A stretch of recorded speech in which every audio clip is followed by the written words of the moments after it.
year is 2026.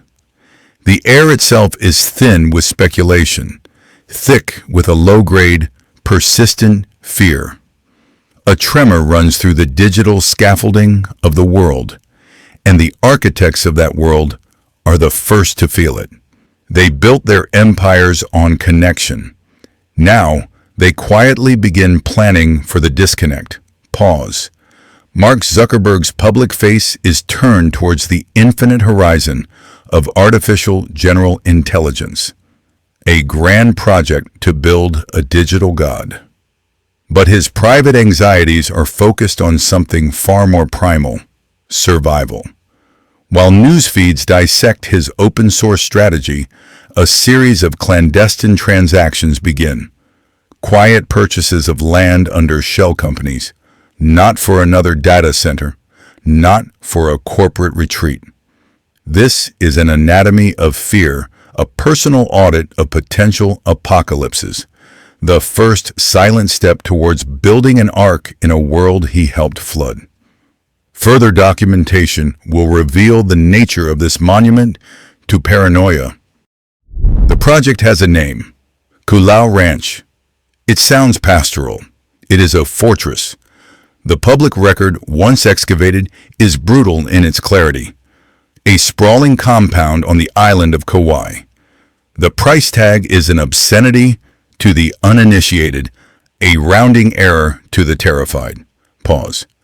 $270 million. For what? For an impenetrable sanctuary. For a self-sustaining world within a world, complete with its own agriculture and energy sources. The true secret, however, is not on the surface. It is buried, a 5,000 square foot underground shelter, connected by a tunnel, sealed by a blast-proof steel door filled with concrete. This is not a house. It is a verdict, a judgment on the future.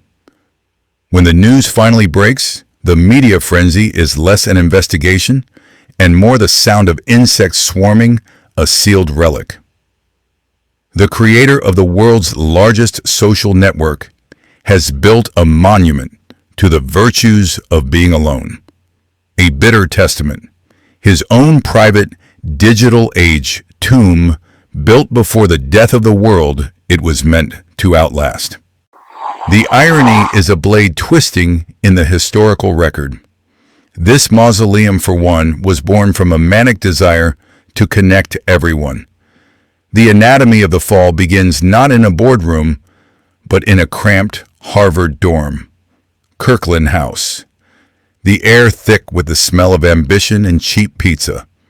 He wasn't building a website, he was forging a key. A master key to the private lives of his entire generation, and then the world. The official story is a polished fable of code and youthful genius. The truth is muddier. It reeks of betrayal. The first inventory of sins was taken early. The ghosts of twins and rowing shells. Their ideas harvested and scaled with a chilling efficiency. He saw a campus directory. He envisioned a global nervous system.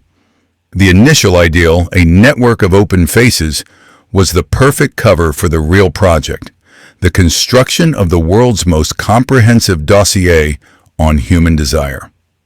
Pause. Every click, a confession. Every like, a data point for the autopsy of a civilization. His meteoric rise wasn't a triumph of technology, it was a triumph of observation. He gave them a mirror, and they showed him everything. The fatal mistake was never a bug in the code. It was the belief that he could hold that mirror without his own soul being reflected back, fractured and unrecognizable. The shift was subtle at first, the kind of change you feel before you see it, like a drop in barometric pressure before a storm. The public, once enamored with the boy king in the hoodie, began to feel the chill. The turning point has a name. Pause. Cambridge Analytica.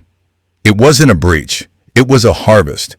The moment the digital farm, where users grazed happily, was revealed to be a slaughterhouse for psychological profiles. The testimony that followed was a masterclass in detachment. The suit he wore was armor. The rehearsed answers were a shield. He sat before the world's governments not as a prodigal son, but as a foreign dignitary from a nation of 1 billion, speaking a language of metrics they couldn't comprehend. This was the great uncoupling. He stopped seeing people. He started seeing patterns, engagement statistics, churn rates. The humanity was sandblasted away, leaving only the cold, hard math of control. His public persona became another asset to be managed. The awkward nerd was deprecated. In his place, a new version was deployed. The stoic warrior, training in martial arts, smoking brisket on a live feed. It wasn't a man finding himself. It was a king fortifying his castle walls, one carefully curated image at a time. The seeds of distrust, once sown, grew into a forest of suspicion. And in that forest, he began to draw the blueprints for his escape. A retreat not from the world, but from its consequences. The blueprints for his escape required fuel. Pause. And the fuel was us. The Cambridge Analytica affair was not a leak. It was a harvest. A quiet, industrial process that treated 87 million human lives as a raw commodity. Internal documents, later unsealed like a pharaoh's tomb, revealed the anatomy of the crime. There were no frantic cover-ups, only spreadsheets. There were no villains in trench coats, only product managers optimizing for extraction. The secret evidence wasn't a single memo, it was the chilling mundanity of the system itself. A single developer's quiz app became a skeleton key, unlocking not just one user, but their entire social graph. A digital pandemic by design. Pause. Zuckerberg's testimony was a masterclass in calculated ignorance. He spoke of breaches of trust as if he were a landlord discussing a leaky faucet, not an architect who built the pipes to burst. This was the great inventory of sins. The moment the world saw that the machine built to connect us was also a weapon aimed directly at our free will. The harvest had consequences. The old world, the one made of concrete and law books, finally stirred. The antitrust lawsuits began not as a whisper, but as a tectonic shift. For pause, Zuckerberg, this was not justice. It was a declaration of war. He saw the Federal Trade Commission not as a regulator, but as a rival kingdom attempting to sack his digital Rome. The evidence presented was brutal in its simplicity. Emails, memos, his own words weaponized against him. The acquisition of Instagram was framed not as innovation, but as the calculated assassination of a competitor. The purchase of WhatsApp, a preemptive strike to neutralize a threat. His strategy, it is better to buy than compete, became the prosecution's central exhibit. This pressure cooker of litigation didn't break him. It forged him. Every lawsuit, every subpoena, was another brick in the wall of his psychological bunker.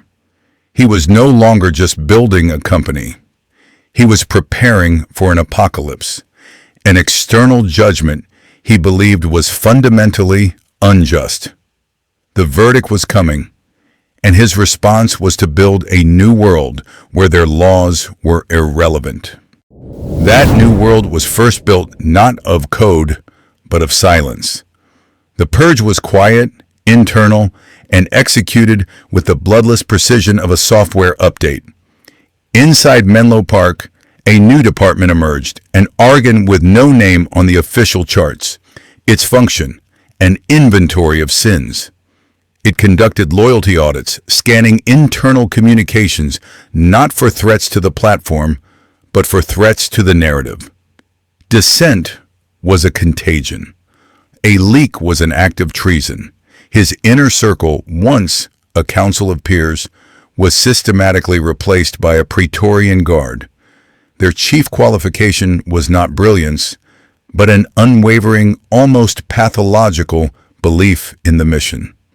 The pressure cooker of litigation had forged him into something new, and he remade his empire in that image.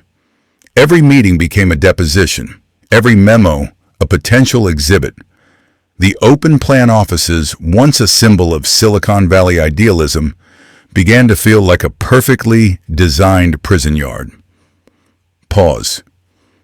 Zuckerberg himself retreated further, not into a physical bunker, but into a fortress of abstraction. He managed souls through data points. He gauged allegiance through metrics. The man who built a tool to connect 1 billion people was now methodically severing his own connections one by one. This was the anatomy of his self-imposed exile. The silence inside the walls of his company grew as loud as the accusations outside. An internal fortress was not enough. You cannot silence a world that refuses to be muted. The verdict, he feared, was not legal, but cultural. Irrelevance.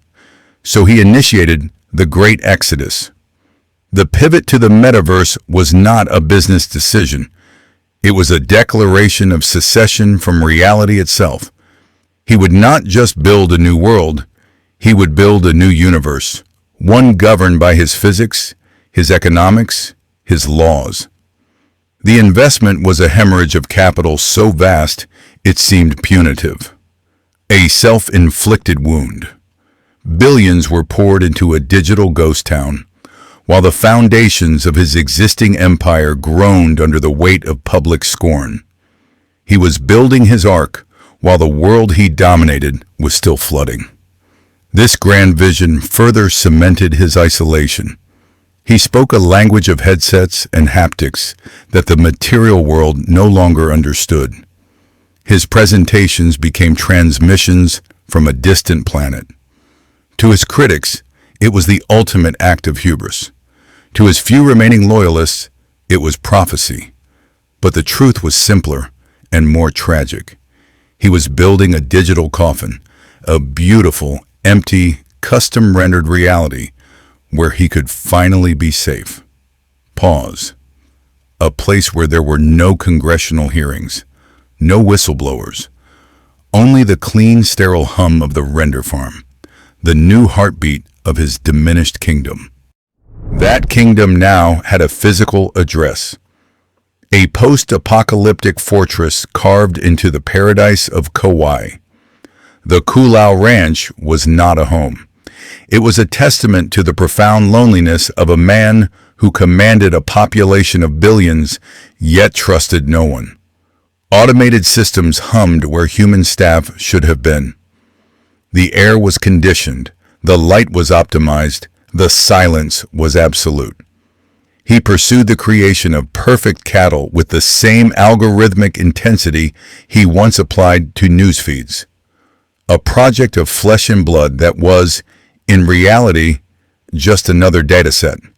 The opulence was a sterile bandage on a spiritual wound. He had built a bunker to escape the judgment of the world. Pause. He had only succeeded in becoming his own warden. This is the final moral audit. The colossal testament to a life's work that reads like a fatal error. The pursuit of artificial general intelligence was not a quest for enlightenment. It was the last desperate act of a monarch watching his empire of connections bleed users and relevance. Open sourcing his AGI was not a gift to humanity. It was the strategic salting of the earth by a retreating king, an attempt to make his code the new plague, the new standard, the final trap. Here is the ultimate verdict on his maimed fate. The man who built a global village now lives in a gilded cage, a digital deity trapped inside his own machine. He is in exile, not from a country, but from the very humanity he sought to quantify. The ranch, the bunker, the metaverse, they are not a legacy. Pause. They are the inventory of a ghost.